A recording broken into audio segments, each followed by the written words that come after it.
नागौर को जगाऊंगा, जोधपुर को जगाऊंगा, बाड़मेर को जगाऊंगा, इन ठगों को घर बिठाऊंगा और नए किसान के बेटे नए नेता तैयार करके इस राजस्थान के अंदर कब्जा करेंगे। जिस कौम पे भी अत्याचार होगा, अन्याय होगा, अगर मुझे पुकारेंगे तो निश्चित रूप से मैं उनके साथ खड़ा हूँ और नहीं बुलाएंगे और अन्याय हुआ तो भी मैं उनके साथ खड़ा हूँ। मैं दोनों से अलायंस नहीं करूंगा कि मैंने कांग्रेस से करूंगा न बीजेपी से। एक रह गया लेकिन मेरी बात से नहीं हटा। प्राण जाए पर वचन ना जाए। हमारे बच्चे सुरक्षित नहीं, बेटियां सुरक्षित नहीं, स्कूल के अंदर बच्चे आईसीयू सुरक्षित नहीं, एम्बुलेंस नहीं, आपका पुलिस थानों के अंदर दुष्कर्म हो रहे राजस्थान के अंदर। ये कौन लेकर आया? ये जातिवाद का जहर किसने खोला? गहलोत, वसुंधरा। मेरी एक आदत है कि मैं जिसके पीछे पड़ता हूँ उसको दिन में तारे दिखा देता हूँ। और इस बार राजस्थान देश को बता देगा कि राजस्थान के लोग भी तीसरा मोर्चा खड़ा कर सकते हैं, वो तीसरी ताकत खड़ी कर सकते हैं। और मैं तो जब यहाँ मौजूद था, मेरा यूनिवर्सिटी का प्रेसिडेंट था, तब मैं वापस गया कि नागौर को जगाऊंगा, जोधपुर को जगाऊंगा, बाड़मेर को जगाऊंगा और ये ठग नेता जो भी है, इन ठगों को घर बिठाऊंगा और नए किसान के बेटे नए नेता तैयार करके इस राजस्थान के अंदर कब्जा करेंगे। मैं तो इधर से उधर गया था, लोग तो नीचे से ऊपर आते हैं, मैं तो सब कुछ सक्षम था जब गया था। और आपको सारी बातें पता है और आप सारी बातें जानते भी हो। और मैं वही काम करता हूँ तो आम आदमी, गरीब आदमी के दिल के अंदर बात होती है, वो मैं फटाक से मामला उठा लेता हूँ। मुझे आप कहते नहीं हो, ये मेरी ड्यूटी है, ये मेरा कर्तव्य है कि मेरे भाई क्या चाहते हैं, मेरे लोग क्या चाहते हैं, राजस्थान का आम आवाम क्या चाहता है, वही काम मैं करता हूँ। प्रत्येक वर्ग के लिए लड़ता हूँ। कल टैक्सी यूनियन वाला है, उससे पहले और हमारे जो ये वोकल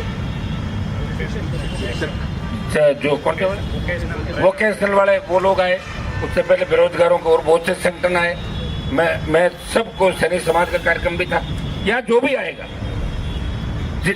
जिस कौम पे भी अत्याचार होगा, अन्याय होगा, अगर मुझे पुकारेंगे तो निश्चित रूप से मैं उनके साथ खड़ा हूँ और नहीं बुलाएंगे और अन्याय हुआ तो भी मैं उनके साथ खड़ा हूँ। रोज मेरा सोशल मीडिया का हैंडल आप देख लें।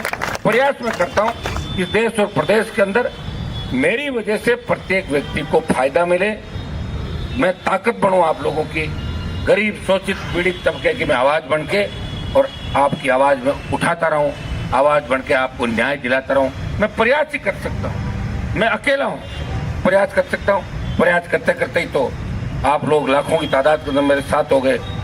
कुछ गलतियां हमारी विधानसभा चुनाव के अंदर हुई, अगर मैं भी किसी एक पार्टी से अलायंस कर लेता तो निश्चित रूप से वो पार्टी सत्ता के अंदर आती और 140 सीट लेती कांग्रेस पार्टी से, अगर अलायंस हो जाता मेरा।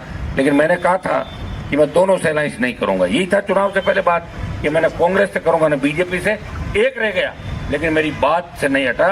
प्राण जाए पर वचन ना जाए। और मैंने आपको हमेशा कहा कि आपके लिए लड़ता रहूंगा, चाहे कितना ही बड़ा पद आ जाए मेरे सामने, उसको ठोकर मार दूंगा। जिस दिन सत्ता पूरी आपके हाथ में आ जाए उस दिन हो सकता है कि आपको कह दूंगा कि अब सत्ता में बैठ जाओ आप लोग, अब संभाल लो, अब अपने को नहीं छोड़ना। लेकिन जब तक हमें लगेगा कि हमें सम्मान नहीं मिल रहा है, कि 3 नंबर 4 नंबर 2 नंबर की लड़ाई नहीं तो हमने लड़ी और न हम ये लड़ाई लड़ रहे। हमारे बहुत से नेता बेचारे कहते रहते हैं कि आपने जो नंबर 3 या से नंबर 4 उनका देखा हुआ नहीं है, उनकी सोच इतनी, कोई ट्रक का ड्राइवर था, कोई बस का कंडक्टर था, तो वो वैसी बात करेगा। वो कहाँ से यूनिवर्सिटी प्रेसिडेंट वाली बात करें कि आपने तो नंबर 2 ही ठीक। बेचारा अनपढ़ लोग हैं, उनका क्या कहूँगा। लेकिन मैं आपको विश्वास दिलाता हूँ कि हमने नंबर 1 की बात कही कि 1 नंबर पे कब्जा हमारा होना चाहिए। और 1 नंबर पे कब्जा हो जाए, हम तो 20 मीटर आसपास बैठ जाए 1 नंबर के, तो भी आपको सड़कों में इस तरह नहीं बैठना पड़े।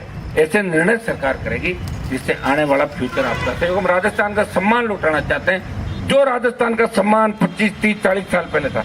बच्चे बाहर से बेटियां बेटे पढ़ने के लिए अजमेर, जयपुर, तो तमाम जो हमारे यूनिवर्सिटी कॉलेज, चाहे गर्ल्स के बॉयज के, वहाँ बच्चे आते थे, बच्चे आती थी। लेकिन आज राजस्थान के माथे पे जो कलंक लगा है अपराध का, भ्रष्टाचार का, महिला उत्पीड़न का, हमारे बच्चे सुरक्षित नहीं, बेटियां सुरक्षित नहीं, स्कूल के अंदर बच्चे आईसीयू सुरक्षित नहीं, एम्बुलेंस नहीं, आपका पुलिस थानों के अंदर दुष्कर्म हो रहे राजस्थान के अंदर। ये कौन लेकर आया? ये जातिवाद का जहर किसने खोला? गहलोत, वसुंधरा जी। मैं जाट की बहू हूँ, राजपूत की बेटी हूँ, गुजर की समझन हूँ, मीणों की क्या बहन बताइए, बुआ क्या बताइए, वो ये बता देगा ना।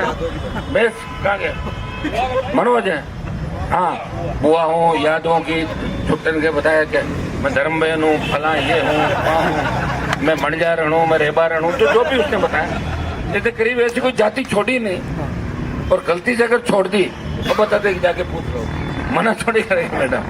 तो भाई ये हालात राजस्थान में बने और जातीय गुट हावी हो गए। पार्टी कार्यालयों में जातीय संगठनों के नेताओं की परेड लगने लगी।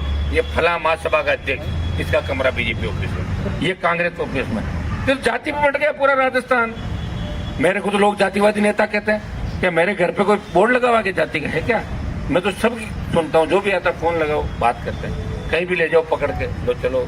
अब ये मामले जो चल रहे हैं आरपीएससी के, मेरे तो कोई रिश्तेदारी में कोई एसडीएम है नहीं, मेरे कोई डीवाईएसपी नहीं, न मुझे बनाना है।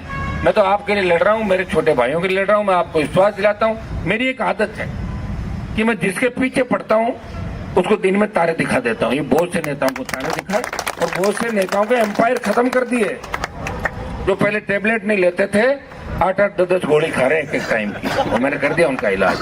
और बहुत से जो अपने आप को ऊपर हवा में यूं चलते देखते थे, वो धरातल पे आ गए। सारे एक दिन में नहीं होते, उसके लिए तो सत्ता ला दो आरएलपी की, फिर आपको कहने की जरूरत ही नहीं है। 48 घंटे का झोली झंडे लेके भाग जाएंगे अपनी प्रॉपर्टियां छोड़ के राजस्थान में। उसके लिए तो गवर्नमेंट चाहिए मेरे भाई, या तो 10 विधायक भी इस बार ले आते तो मजा ले। भजन लाल की विधानसभा नहीं चलने देते, वहीं खड़े रहते घेर के, लेकिन एमएलए नहीं आए, मैं क्या करूं? तो मैं एमपी में जीत गया।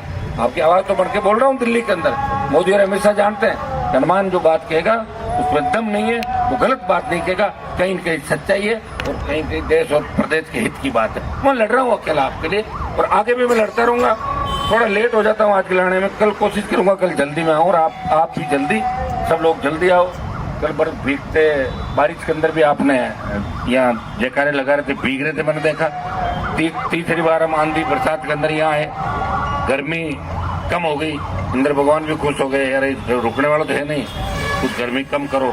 गर्मी कम हुई, लेकिन आपके अंदर जो ज्वाला है वो साफ साफ दिख रही है। इस बार आप बदलाव के मूड के अंदर हो और इस बार राजस्थान देश को बता देगा कि राजस्थान के लोग भी तीसरा मोर्चा खड़ा कर सकते हैं, वो तीसरी ताकत खड़ी कर सकते हैं।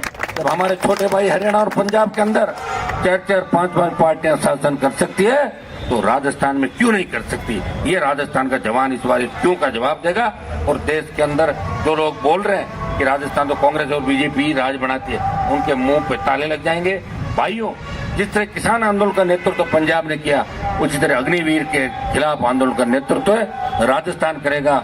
आपके भाई ने शुरुआत की है और आप सब साथ मिलकर हम दिल्ली की ओर कूच करेंगे, बड़ी रैलियां करेंगे और अग्निवीर को समाप्त करा के सेना के सम्मान को लौटाएंगे और राजस्थान के सम्मान को लौटाएंगे। बहुत बहुत आपको धन्यवाद। जय हिंद। नागौर को जगाऊंगा, जोधपुर को जगाऊंगा, बाड़मेर को जगाऊंगा, इन ठगों को घर बिठाऊंगा और नए किसान के बेटे, नए नेता तैयार करके इस राजस्थान